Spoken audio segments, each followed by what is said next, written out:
गुरुवार की प्रदोष पड़ती है तो शिव गंगा के स्थल पर निवास करते हैं। गुरुवार की प्रदोष शत्रुओं का नाश करती है। ऐसी प्रदोषों का नियम वर्णन किया। फिर लिखा शिव महापुराण में, बड़ा सुंदर लिखा वेदव्यास जी ने। मान लो आप प्रदोष का व्रत नहीं कर सकते, आप अगर व्रत नहीं कर सकते तो प्रदोष के दिन, प्रदोष काल में शाम का समय सूर्य अस्त का कुछ पल, कुछ घड़ी के पहले से लेकर बाद तक का प्रदोष काल के अंतर्गत आप शंकर जी के मंदिर में जाकर 1 लोटा पानी, 5 बेलपत्र भी अगर समर्पित करते हैं तो संपूर्ण प्रदोष का फल आपके भाग्य में प्रबल हो जाए।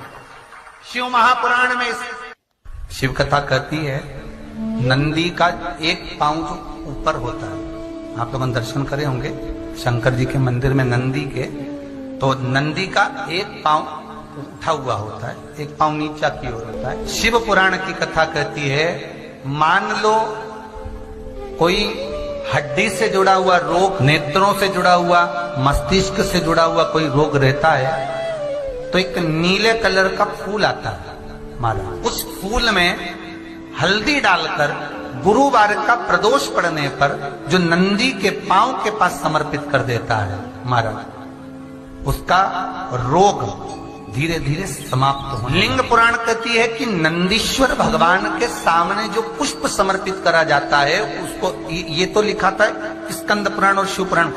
लिंग पुराण कहती है जो फूल आपने समर्पित करा उसको लाकर पानी की बाल्टी में डालकर आप स्नान भी कर सकते हो, उससे भी हड्डी के जितने रोग होते हैं उसमें आराम लगने लगे। जैसे कहीं शरीर नहीं चल रहा, हाथ झुंड पड़ रहा है, हाथ काम नहीं कर रहा, हाथ में झुंझुनी आ रही है, कंपन आ रहा है, उसमें भी ये प्रयोग कर, पर होना चाहिए बृहस्पतिवार की प्रदोष। कौन से बार की? बृहस्पतिवार, गुरुवार की प्रदोष। प्रदोष के दिन यदि आपको कहीं से शमी पत्र मिल, प्रदोष के दिन यदि कहीं से आपको शमी पत्र मिल, प्रदोष काल, प्रदोष का जो समय होता है, शाम का जो समय होता है, प्रदोष 4 प्रदोष 5 प्रदोष आप कर देखिएगा कि आपका कोई काम है, कोई नौकरी के लिए आप अप्लाई कर रहे हैं, कोई समस्या बड़ी विकट आ गई है, कोई तकलीफ विकट आ गई है, कोई समस्या विकट आ गई है, प्रदोष के प्रदोष काल अगर एक शमी पत्र भी आप घर के शिवलिंग करने के लिए, आपको मंदिर के शिवलिंग नहीं जाना, अपने घर में जो शिवलिंग, चाहे वो स्फटिक का हो, पारद का हो, कंकर शंकर का हो, लकड़ी का हो, जो शिवलिंग तुम्हारे घर में, कांच का हो, चाहे वो नर्मदा के कंकर का हो, नर्मदा आशान का हो, जो शिवलिंग, चांदी का हो, सोने का हो, तांबे का हो, पीतल का हो,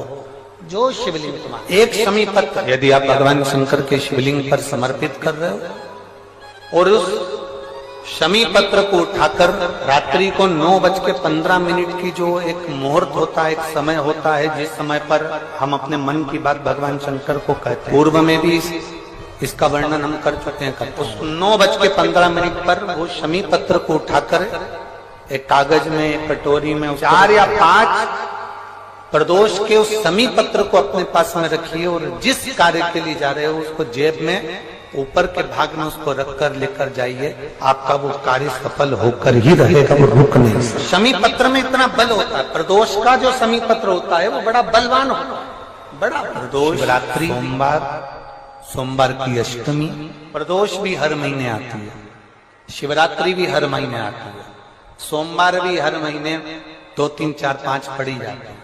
सोमवार की अष्टमी जरूर साल भर में 4 या 5 सोमवार, प्रदोष, शिवरात्रि, सोमवार की अष्टमी, ये वो तिथियां हैं, ये वो वार हैं। अगर कोई भूल से भी शंकर भगवान के शिवलिंग का निर्माण करता है या अपने घर में रखे हुए शिवलिंग पर शमी पत्र को समर्पित कर देता है तो जिंदगी में उसका बाल बांका हो ही नहीं सकता। प्रदोष के शमी पत्र में बल होता है, उनकी कृपा कितनी है आप पर, जरा विचार करिए। जगह जगह जाकर प्रार्थना कर ली, निवेदन कर लिया, तो भी तुम्हारा अगर कोई काम ना बने तब एक काम जरूर करना, 1 बेलपत्र, 1 शमी पत्र, 1 कनेर का फूल देवाधिदेव महादेव को प्रत्येक प्रदोष के दिन शिवजी को जल चढ़ाकर समर्पित करना प्रारंभ कर दो, 2 या 3 प्रदोष निकलेगी, मेरा देव अधिदेव महादेव तुम्हारी झोली खुशियों से भर। किसी भी प्रदोष के दिन, प्रदोष काल में एक बार लगा दे, उसके बाद में अपनी कामना कर कर बेलपत्री।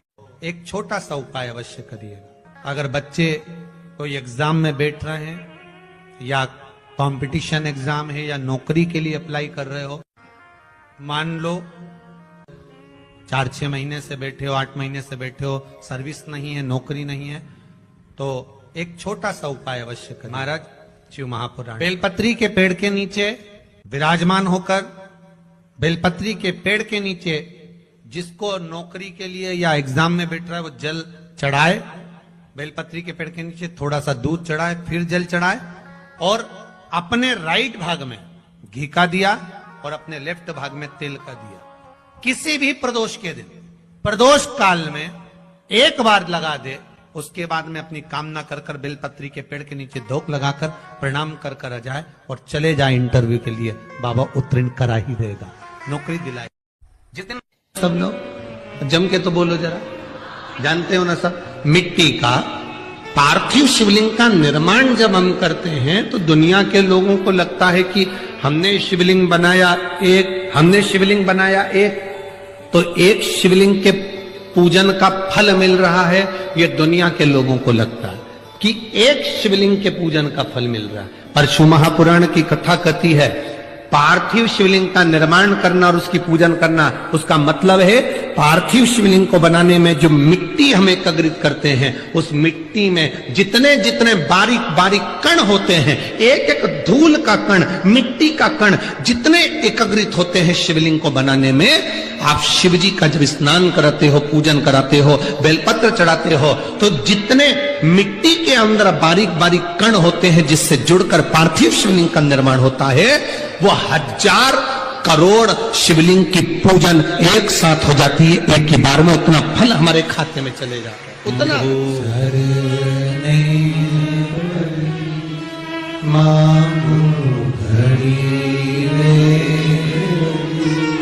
दुख तारो दया करी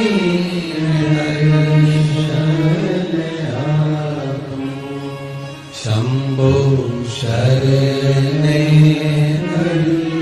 मांगो घड़ी रे घड़ी, दुख काटो दया करी मैं दर्शन। एक पार्थिव शिवलिंग का निर्माण करना मतलब लाखों शंकर भगवान के स्वरूप की पूजन कर, एक पार्थिव शिवलिंग का। आप में से कितने लोग हैं जो महीने में, 2 महीने में, 6 महीने में एक बार पार्थिव बनाते हैं? उठाओ जरा हाथ। एक आध बार पार्थिव बनाते हो?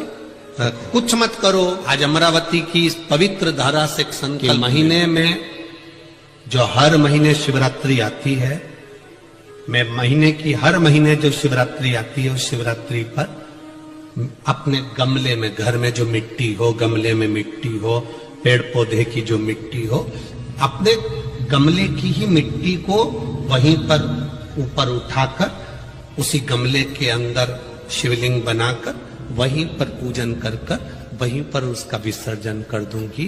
उसका भी जो पुण्य है उतना ही मिलेगा जितना पार्थिव शिवलिंग के पूजन। कोई नियम बना लो कि 1 महीने में एक बार मुझे पार्थिव बनाना, कोई नियम बना लो मैं 3 महीने में एक बार पार्थिव बनाऊं, कोई नियम बनाओ कि मैं 6 महीने में एक बार पार्थिव बनाऊं, कोई नियम बना लो कि मैं साल भर में एक बार सावन के महीने में शिवरात्रि आती है, जैसे आप लोग सब ऑनलाइन बनाते ही हो पार्थिव बनाने। एक संकल्प अपने लिए, संकल्प का फल बाबा क्या देगा ये आपको मालूम पड़ेगा। वो क्या देगा? वो बात तेरी कृपा बिना न हिले एक भी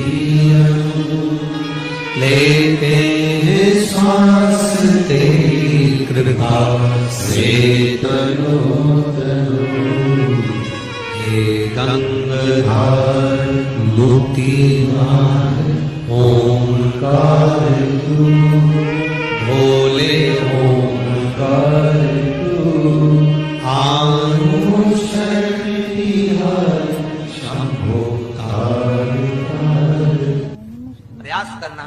जब जब जिस महीने में जो प्रदोष पढ़े तो पढ़ा करे। जब प्रदोष पढ़े, बन सके 1 बेलपत्र, बन सके 5 बेलपत्र, शमी पत्र, हरे मुंह, हरा मुंह, बेलपत्र। एक कलश के अंदर थोड़ा सा पानी लेकर 1 बेलपत्र, हरा मूंग, शमी पत्र डालकर और उसमें थोड़ा सा गुड़ डालकर भगवान शिव का स्मरण कर कर प्रदोष काल में, मान लो कोई काम आपका बहुत जरूरी है, बहुत दिनों से अब थक गए हैं, नहीं हो रहा, कर्जा बढ़ रहा है, धन नहीं आ रहा, व्यापार नहीं चढ़ रहा, या कोई समस्या बहुत प्रबल है, कोई एग्जाम में बैठ रहे हो नहीं हो रहा, परीक्षा भी दे दी है, रिजल्ट आने ही वाला है, तो भी प्रदोष काल में, प्रदोष के समय वो जल। आइए भक्तों, आज सुनते हैं तुलसी माता की चालीसा। यह चालीसा सुनने से होती है हर रोगों से मुक्ति, मिलती है सुख समृद्धि का आशीर्वाद। तो एक बार बोलिए प्रेम से विष्णु भगवान की जय, तुलसी माता की जय, भगवती माता की जय। श्री तुलसी महारानी करु विनय सिरनाय, जो मम हो संकट विकट दीजे मात नसाय। नमो नमो तुलसी महारानी, महिमा अमित न जाए बखानी, दियो विष्णु तुमको सम्माना, जग में छायो सुयस महाना। विष्णु प्रिय जय जयंती भवानी, तिहु लोक की हो सुख खानी। भगवत पूजा करे जो कोई, बिना तुम्हारे सफल न हो। जिन घर तब नहीं होए निवासा, उस पर करे विष्णु नहीं वासा। करे सदा जो तब नित्य सुमरन, ते ही के काज होए सब पूरन। कार्तिक मास महात्म्य तुम्हारा, जाको जानत सब संसारा। तब पूजन जो करे कुमारी, पावे सुंदर वर सुकुमारी। करे जो पूजा नित प्रति नारी, सुख संपत्ति से होए सुखारी। वृद्धा नारी करे जो पूजन, मिले भक्ति होवे पुलकित मन। श्रद्धा से पूजे जो कोई, भव निधि से तर जावे सोई। कथा भागवत यज्ञ करावे, तुम बिन नहीं सफलता पावे। छायो तब प्रताप जग भारी, ध्यावत तुमहि सकल चितधारी। तुमहि मात यत्र तंत्र में, सकल काज सीधे होवे क्षण में। औषधि रूप आप हो माता, सब जग में तब यश विख्याता। देव ऋषि मुनि और तपधारी, करत सदा तब जय जयकारी। वेद पुराणन तब यश ज्ञाया, महिमा अगम पार नहीं पाया। नमो नमो जय सुख कारिणी, नमो नमो जय दुख निवारिणी। नमो नमो सुख संपत्ति देनी, नमो नमो अख काटन छेनी। नमो नमो भक्तन दुख हरनी, नमो नमो दुष्टन मद छेनी। नमो नमो भव पार उतारिणी, नमो नमो परलोक सुधारिणी। नमो नमो निज भक्तन उबारिणी, नमो नमो जन काज सवारिणी। नमो नमो जय कुमति नशावनी, नमो नमो सब सुख उपजावनी। जयति जयति जय तुलसी माई, ध्याऊ तुमको शीश नवाई। निर्जन जानी मोहि अपनाओ, बिगड़े काज आप बनाओ। करूँ विनय मैं माते तुम्हारी, पूरन आशा करूँ हमारी। शरण चरण कर जोड़ी मनाओ, निस दिन तेरे ही गुण गाऊं। करहु मात यश अब मोह पर दाया, निर्मल होए सकल मम काया। मांगू मात या वर दीजे, सकल मनोरथ पूरन कीजे। जानू नहीं कुछ नेम उचारा, क्षमहु मात अपराध हमारा। 12 मास करे जो पूजा, ताशम जग में और न दूजा। प्रथम ही गंगा जल मंगवावे, फिर सुंदर स्नान करावे। चंदन अक्षत पुष्प चढ़ावे, धूप दीप नैवेद्य लगावे। करे आचमन गंगा जल से, ध्यान करे हृदय निर्मल से। पाठ करे फिर चालीसा की, स्तुति करे माते तुलसी की। यह विधि पूजा करे हमेशा, ताके तन नहीं रहे कलेशा।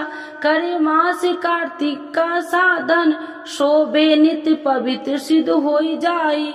है यह कथा महा सुखदाई, पढ़े सुने सो भव तर जाई। यह श्री तुलसी चालीसा पाठ करे जो कोई, गोविंद सो फल पावही जो मन इच्छा होई। तो एक बार बोलिए प्रेम से विष्णु भगवान की जय, तुलसी माता की जय, भगवती माता की जय, सर्व देवी देवताओं की जय।